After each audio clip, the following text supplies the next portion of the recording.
We are ready to leave Narrung. Car's on. I just thought I'd come over, share a bit of information with you. It's a nice grass area here. So if you're ever out Meningie way, stop at Narrung. It's quite pretty. On the other side of the road, you can actually put your kayak in there. There's like a boat ramp.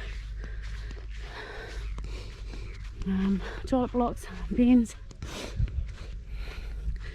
What I thought I'd come to show you is this. This is the story of David Unipen, the guy that's on our $50 note. So the story goes that he was born in 1872 at Point McLeod, Misor, Rukin, on the banks of Lake Alexandrina in the Coorong region. Unipen was the fourth of 9 children. Unipen began his education at the age of 7 at Point McLeod Mission School and soon became known for his intelligence. He left school at 13, worked as a servant for the CB Young in Adelaide, where young activity encouraged Unipen's interest in literature, philosophy, science and music. In 1890 he returned to Point McLeod, where he was apprenticed to a boot maker. God, I haven't got my glasses on, guys, sorry. And appointed as the mission organist. In the late 1890s he travelled to Adelaide, but found that his colour was a bar to employment in his trade, and instead took a job as a storeman for an Adelaide bootmaker before returning to work as a bootkeeper at the Point McLeod store. He was later employed by the Aborigines Friends Association, in which role he travelled and preached widely, seeking support for the Point McLeod mission. Unipen retired from preaching in 1959, but continued working on his inventions until the 1960s.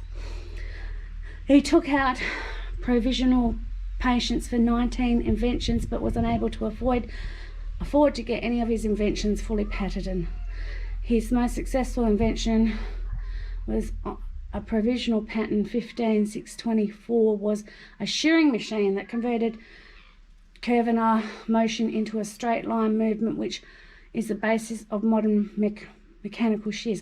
I really should have bought my glasses. It was introduced without Unipen receiving any financial return, and apart from a 1910 newspaper report acknowledged him as the inventor, he received no credit. Other inventions included a centrifugal motor. I don't even know what a centrifugal motor is. A multi-radical wheel and a mechanical propulsion device. He was also known as the Australian Leonardo da Vinci for his mechanical ideas. I didn't know that.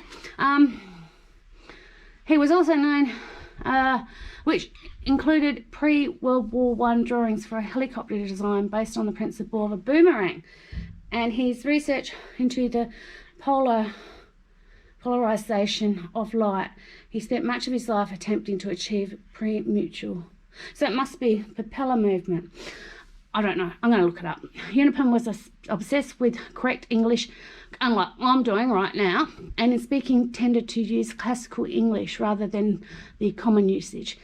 His written language followed the style of John Milton and John Bunyan.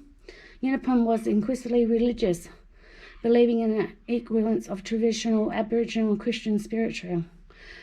His employment with the Aboriginal Friends Association collected subscription money, allowed him to travel widely. The travel brought him into contact with many influences. People sympathised with the cause of Aboriginal rights and gave him the opportunity to lecture the Aboriginal culture and rights. Far out, that's a mouthful. Coorong is territory of the Aboriginal group called the Narrung.